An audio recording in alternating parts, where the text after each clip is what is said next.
Bonjour à tous, bienvenue dans cette cinquième partie du cours sur les développements limités, où je vais donner des exemples de composition de développement limité. Alors, l'idée c'est qu'on a vu à la fin du dernier cours comment calculer le développement limité en 0 d'une fonction de la forme f rongée, avec l'hypothèse que g de 0 égale à 0. Et donc, pour calculer le développement limité en 0 d'un inverse, l'idée c'est d'appliquer ceci avec f de x, qui sera 1 sur 1 plus x, ou éventuellement 1 sur 1 moins x. Et c'est ce qu'on va voir dans l'exemple qui suit. Exemple, on cherche le développement limité en 0 de la fonction qui a x associe 1 sur cosinus x à l'ordre 5. Alors, l'idée, c'est d'écrire 1 sur cosinus x sous la forme 1 sur 1 plus cosinus x moins 1. Et là, on peut l'écrire sous la forme 1 plus g de x avec g de x qui est cosinus x moins 1. Alors, on a le développement limité de cosinus x qu'on connaît, c'est 1 moins x2 sur 2 plus x4 sur factoriel 4 plus x5 epsilon de x avec la limite quand x tend vers 0 de epsilon de x qui vaut 0, d'où g de x qui est cos x moins 1, il suffit d'enlever 1, ça fait moins x2 sur 2 plus x4 sur factoriel 4 qui fait 24, plus x5 epsilon de x. Et maintenant, quand on veut calculer le développement limité de 1 sur 1 plus g de x, eh bien il suffit de composer. Donc 1 sur cos x, c'est 1 sur 1 plus g de x.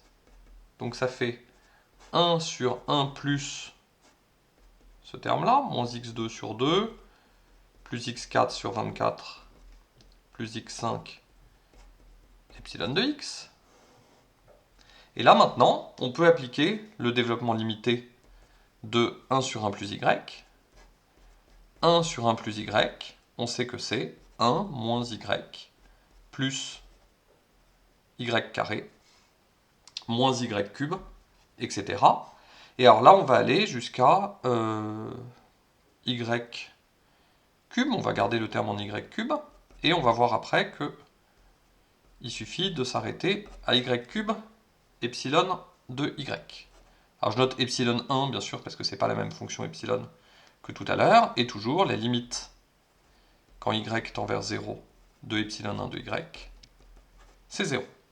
Donc on a ces développements limités, et alors j'aime bien quand je compose les développements limités, écrire les développements limités avec des variables différentes. C'est-à-dire qu'ici, on va composer 1 sur 1 plus y avec la fonction g de x, et donc c'est cette quantité-là qui joue le rôle de y. Et alors attention, on vérifie bien que y, qui est g de x ici, c'est-à-dire cette quantité, tend vers 0 quand x tend vers 0. Donc là, c'est bien le cas. Et c'est quelque chose de très important pour avoir la possibilité de composer les développements limités.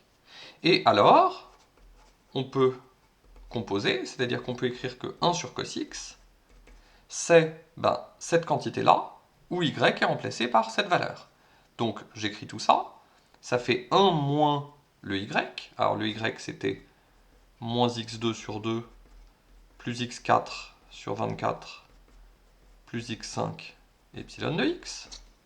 Ensuite, j'ai un terme en plus y carré, donc ça fait plus moins x2 sur 2, plus x4 sur 24. Alors j'écris tout parce que c'est le début. Ensuite, quand on a un peu l'habitude, on arrive à n'écrire qu'une partie des choses, parfois. Ou en tout cas, aller plus vite. Ensuite, il y a le moins y cube.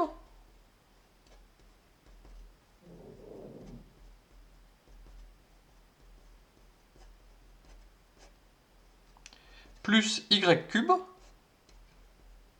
fois epsilon de y.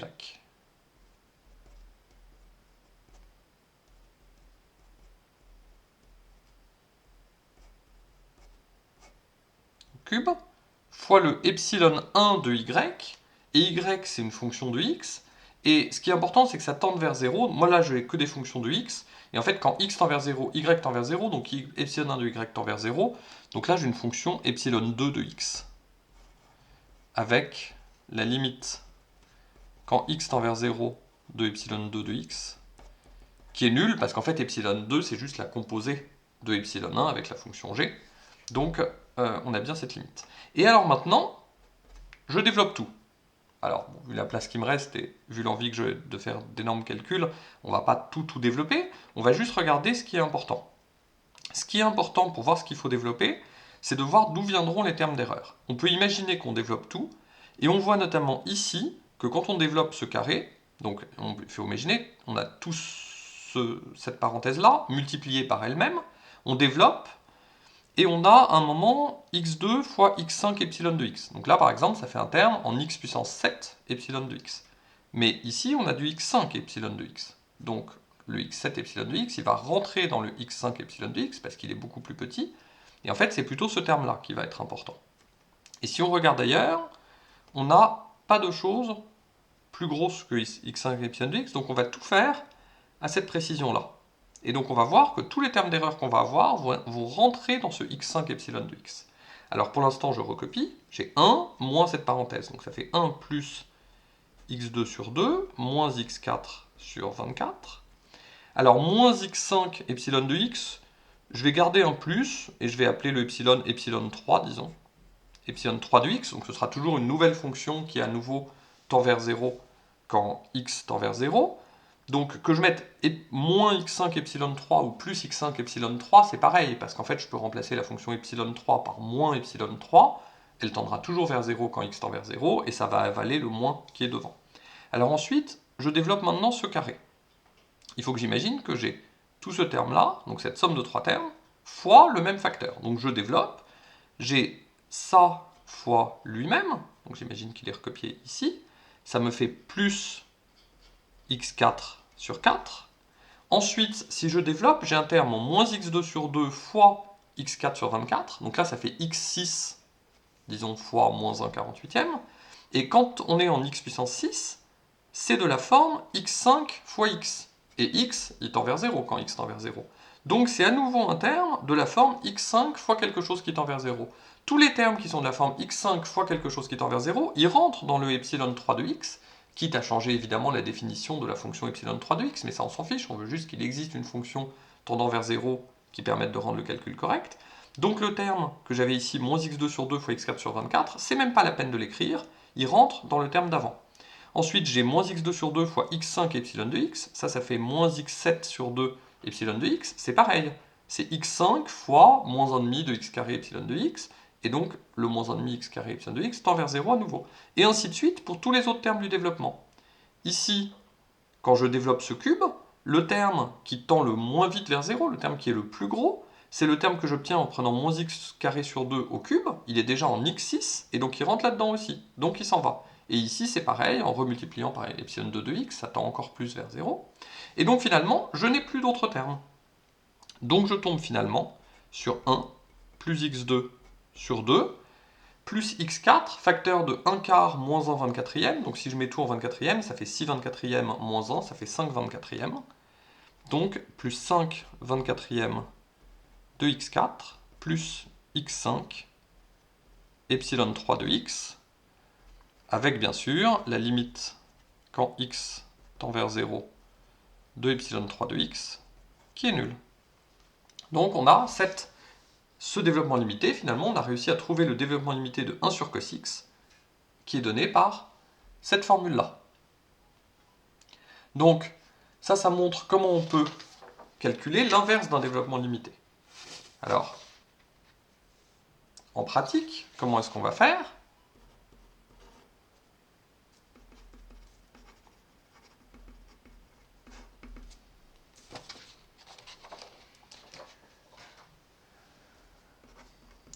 Pour trouver le développement limité en 0 à un certain ordre de 1 sur h de x, si la limite quand x tend vers 0 de h de x est égale à 1, on écrit simplement que 1 sur h de x, c'est 1 sur 1 plus h de x moins 1. Et ça, on l'appelle g de x, ou alors y. Et on fait comme ci-dessus.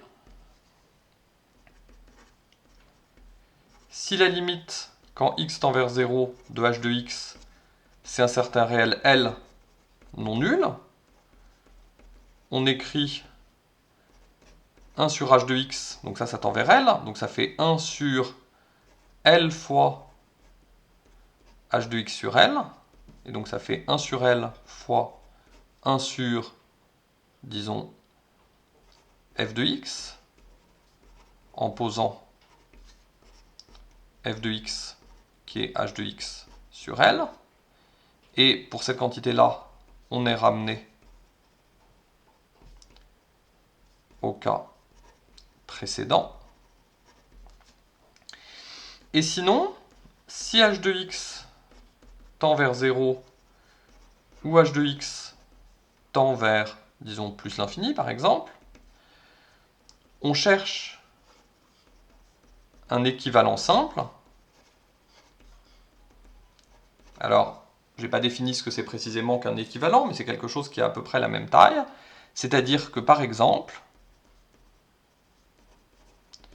on écrit h de x sous la forme x puissance petit a fois une fonction f de x, avec a un réel fixé, par exemple ça peut être 1 ou moins 1, disons quelque chose comme ça, avec la limite quand x tend vers 0 de f de x, qui est un réel L non nul.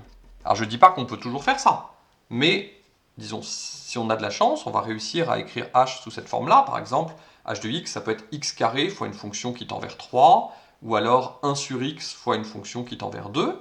Dans ces cas-là, 1 sur h de x, ça va être 1 sur xa fois 1 sur f de x. Et ici, on est ramené au cas précédent. Et puis ensuite, pour le 1 sur xa, il faut voir, suivant les exercices, ce qui se passe. Mais dans l'idée, ça dit un peu ce qu'on peut faire. Alors, il y a une application qu'on peut donner du calcul précédent. C'est le développement limité en 0 de tangente. Si on fait tangente x, c'est sinus x sur cosinus x. Et alors, de manière générale, la question qui se pose, c'est comment calculer un quotient de deux développements limités. En fait, un quotient, c'est rien de plus qu'un produit, à savoir, ici, c'est 1 sur cos x fois sinus x. Donc on n'a qu'à faire le produit des deux développements limités qu'on a obtenus précédemment. Donc le développement limité de 1 sur cos x, on l'a obtenu juste au-dessus. C'était 1 plus x2 sur 2 plus 5 24e de x4 plus x5 epsilon de x. Donc toujours, je fais des développements limités à l'ordre 5. Je multiplie par celui de sinus x. 1 moins x3 sur 6 plus x5 sur factoriel 5, c'est-à-dire sur 120, plus x5 epsilon 1 de x. J'aurais même pu mettre x6 epsilon 1 de x si j'avais voulu. Donc là, on a le développement limité de 1 sur cos fois le développement limité de sinus, et je peux multiplier les deux pour obtenir le développement limité de tangente. Donc là, j'essaie de le faire rapidement, donc je regarde directement par puissance de x ce qui apparaît. Là, j'ai 1. En termes de x, j'ai pas de x. Par contre, j'ai du x carré, j'ai du x2 sur 2, ici, plus x2 sur 2, qui arrive quand je fais ce terme-là fois celui-ci. Ensuite, j'ai du moins x3 sur 6 qui vient en faisant le 1 fois le moins x3 sur 6.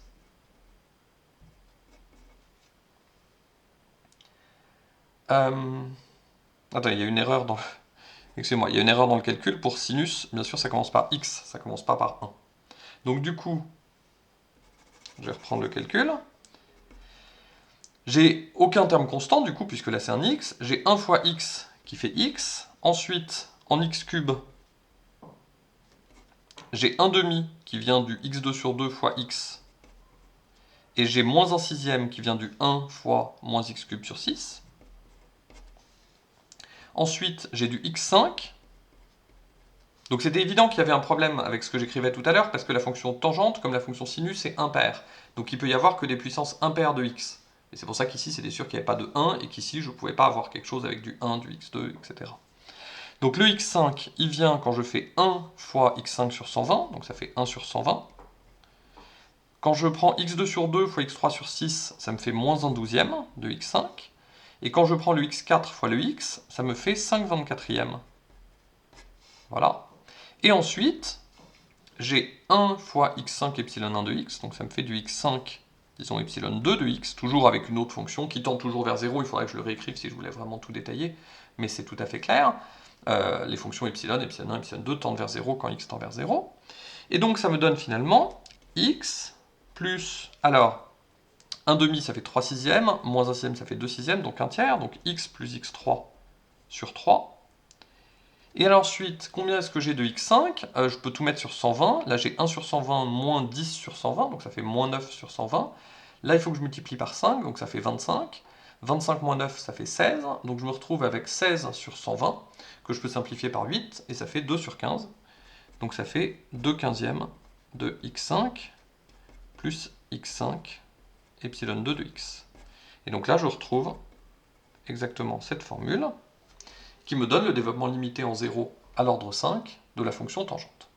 Alors je voudrais prendre un dernier exemple qui correspond à une question qui m'a été posée suite à la vidéo précédente, qui était le cas de sinus de cos x. Alors le problème de sinus de cos x, c'est que nous, on sait faire le développement limité de sinus y, disons, quand y tend vers 0. Et donc il faut faire attention, la limite quand x tend vers 0 de cos x, c'est 1, et ce n'est pas 0. Donc on ne peut pas directement comme ça composer les développements limités. Alors comment est-ce qu'on va faire? On va dire que sinus de cos x, c'est sinus de 1 plus cos x moins 1. Et maintenant il faut utiliser une formule de trigonométrie. Sinus de a plus b, c'est sin a cos b plus sin b cos a. Et donc maintenant, il faut calculer ces développements limités. Et là maintenant, ça va être possible, parce que ceci, ça tend vers 1 quand x tend vers 0. Ceci aussi, parce que c'est la même chose. Et donc on va pouvoir composer nos développements limités, et ça va être correct. Alors, comment on va faire? On va écrire que cos x moins 1, c'est simplement moins x2 sur 2, disons plus x3 epsilon de x. Et on va appeler ça y, et ça tend bien vers 0 quand x tend vers 0. Et on va composer ça avec les développements limités qu'on connaît. Et donc cosinus de y, c'est 1 moins y2 sur 2, plus, disons, y3 epsilon de y. Donc, quand on l'applique ici avec y égale cos x moins 1, le cosinus de cos x moins 1, ça fait 1 moins 1 demi de cos x moins 1, donc c'est ce y au carré, donc ça nous fait moins x2 sur 2 plus x cube epsilon de x au carré, plus ce y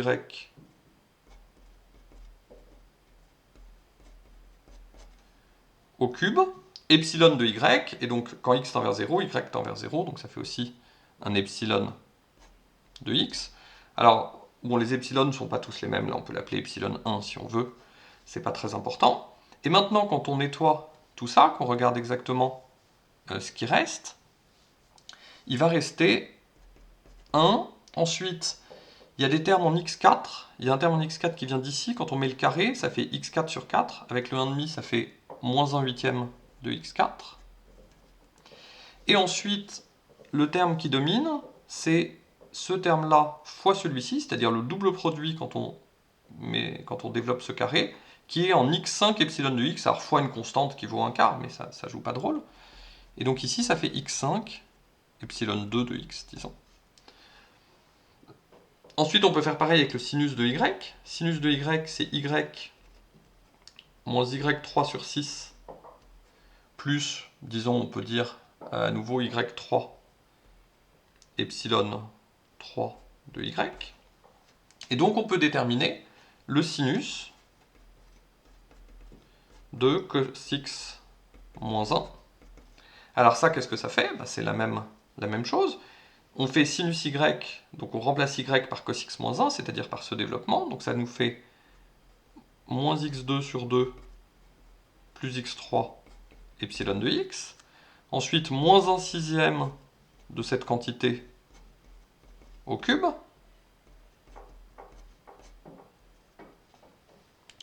Plus la même quantité au cube fois epsilon 4, disons, de x. Et alors, qu'est-ce qui se passe quand on développe tout ça? Il nous reste le moins x2 sur 2. On a aussi le x3 epsilon de x. Et en fait, tous les autres termes, on voit qu'en fait, ils rentrent tous dans le x3 epsilon de x. Par exemple, ici, quand on développe le cube, le terme qui va dominer le plus, il va être en x puissance 6. Et donc, il va rentrer là-dedans. Donc, ça veut dire aussi qu'on s'aperçoit a posteriori qu'en fait, il aurait suffi d'écrire que sinus y, c'était y plus y carré epsilon de y. Et en fait, ça aurait suffi.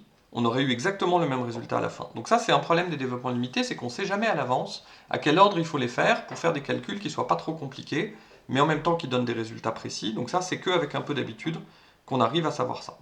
Alors finalement, il ne reste plus qu'à combiner tout ça. Sinus de cos x, ça fait sinus 1 fois le premier, donc ça fait ici sinus 1, c'est le terme en constant, plus cos 1 fois le deuxième, donc ça fait moins cos 1 sur 2 x carré. Et en fait, le terme d'erreur, il est en x cube epsilon de x, et ici, quand on regarde dans le premier, le terme suivant il était en x4, donc il rentre là-dedans aussi. Il rentre dans le terme d'erreur, et donc on trouve du x cube epsilon, je sais pas, là on aurait pu mettre epsilon 5 tout à l'heure et mettre epsilon 6 de x ici si on veut, avec bien sûr la limite quand x tend vers 0 de epsilon 6 de x, qui est nulle. Donc ça termine le développement limité de sinus de cosinus x. Et l'idée, c'est surtout, indépendamment de ce développement-là qui n'est pas particulièrement intéressant, l'idée c'est juste de montrer comment est-ce qu'on peut faire et comment surtout ne pas se tromper pour composer des développements limités lorsque la composition n'est pas très simple, c'est-à-dire qu'a priori la limite n'est pas la bonne. L'idée c'est toujours d'utiliser une propriété de la fonction. Ici c'est le fait qu'on a la formule pour sinus de a plus b. Si c'était le log ou l'exponentiel, ça pourrait être le fait que le log d'un produit c'est la somme des logs, ou l'exponentielle d'une somme c'est le produit des exponentielles. En tout cas des propriétés comme ça pour se ramener au cas où on peut vraiment composer les développements limités.